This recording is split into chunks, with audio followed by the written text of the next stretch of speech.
So today I'm going to explain the cognitive performance test.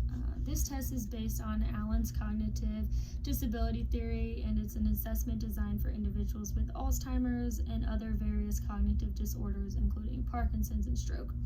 The CPT is not an ADL test, but more of just observes and evaluates an individual's cognition in regards to their working memory and executive function, underlying performance of functional abilities and activities of daily living through the completion of various tasks while assessing compensatory and safety needs that adequately suit the client's needs.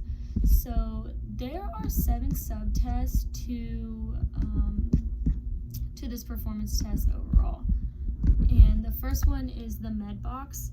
So the med box is kind of based on a schedule to see if they are able to fill out their own med box in the correct way that they should, making sure that the appropriate meds are in the appropriate dates during the appropriate times, just to make sure that they are laid out correctly to see if they can fill their own med box.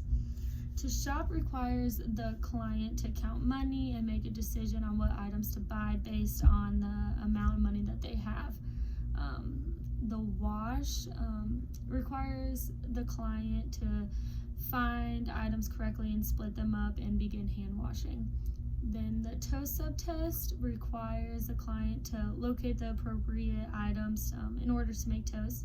The phone subtask requires the client to make a phone call in order to find out the cost of something. Then the dress subtask requires the client to choose appropriate clothing for a cold, rainy day. And then the travel subtask requires the client to use a map in order to get from point A to point B. In acute care settings or assisted living, they wouldn't perform the dress subtask or the travel subtask. For scoring, each subtask is rated with a level score of 6.5, 4.5, 4. Subtask scores are then averaged for a total score, and the total score is out of 39.